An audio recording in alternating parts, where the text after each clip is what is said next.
अगली खबर इंश्योरेंस से जुड़ी हुई। इंश्योरेंस रेगुलेटर IRDAI के ड्राफ्ट नोटिफिकेशन के मुताबिक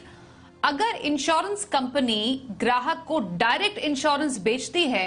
तो प्रीमियम में डिस्काउंट देना होगा, यानी कि इंश्योरेंस कंपनी की वेबसाइट से इंश्योरेंस खरीदने पर प्रीमियम कम देना पड़ेगा। पूरी खबर को और अच्छे से समझते हैं, हमारे सहयोगी अनुराग शाह हमारे साथ है। अनुराग, आपसे पूरी खबर डिटेल में समझना चाहेंगे। ये जो कमीशन पे ड्राफ्ट गाइडलाइंस आई है आरडीआई की तरफ से, मतलब अगर सीधे किसी कंपनी की वेबसाइट से, इंश्योरेंस कंपनी की वेबसाइट से इंश्योरेंस खरीदे तो क्या सस्ता पड़ेगा?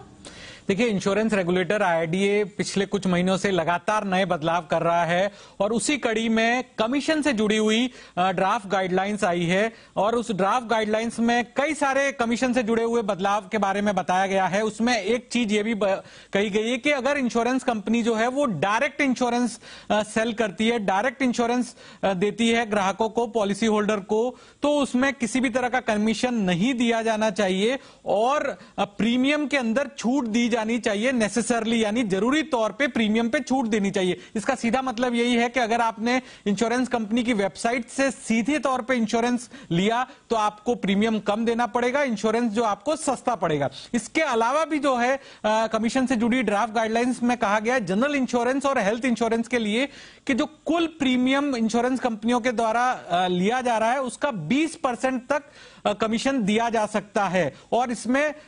जो इंडिविजुअल लिमिट थी उसको हटा के 20% तमाम तरह के सेगमेंट पे कर दी गई है, यानी हेल्थ, मोटर, तमाम जो इंश्योरेंस है वहां पर अधिकतम प्रीमियम 20% तक हो सकता है। यानी अगर कोई इंश्योरेंस कंपनी जो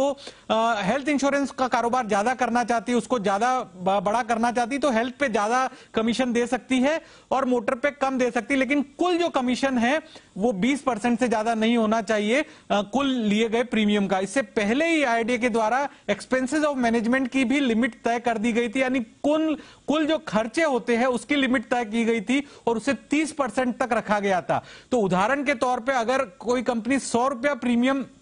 दर्ज करती है तो 30 रुपए तक कुल खर्च कर सकती है और उस 30 रुपए में 20 रुपया जो है वो कमीशन का होगा और बाकी का 10 रुपए जो है वो सैलरी, एक्सपेंसेस, विज्ञापन, रिवॉर्ड्स वगैरह पर दिए जा सकते हैं। जानकारों का ये कहना है कि इसके बाद जो प्राइवेट कंपनियों के लिए कुछ आसानी होगी क्योंकि वहां पर सैलरी वगैरह के खर्चे कम होते हैं, तो रिवॉर्ड्स और एडवर्टाइजमेंट पे ज्यादा खर्च कर पाएंगे और PSU कंपनीज जहां पर सैलरी का काफी बड़ा कंपोनेंट है तो उनके लिए थोड़ी मशक्कत करनी पड़ सकती है क्योंकि सैलरी का कंपोनेंट काफी बड़ा हो जाएगा। लेकिन कमीशन के जो नियम हैं ये ड्राफ्ट गाइडलाइंस में IRDAI के द्वारा जारी कर दी गई और इसमें एक ओपन आर्किटेक्चर दे दिया गया है कि 20% तक आप कुल कमीशन दे सकते हो अपने टोटल प्रीमियम का और उसमें कोई इंडिविजुअल लिमिट नहीं रखी गई है। तो जिस सेगमेंट पे कंपनी को ज्यादा फोकस करना है वहां पर फोकस किया जा सकता है और डायरेक्ट इंश्योरेंस यानी जो ग्राहक है वो सीधा कंपनी से इंश्योरेंस लेता है और उसमें कमीशन नहीं दिया जाएगा और साफ तौर पे IRDAI के द्वारा कहा गया है कि उसमें इंश्योरेंस प्रीमियम में छूट दी जाए।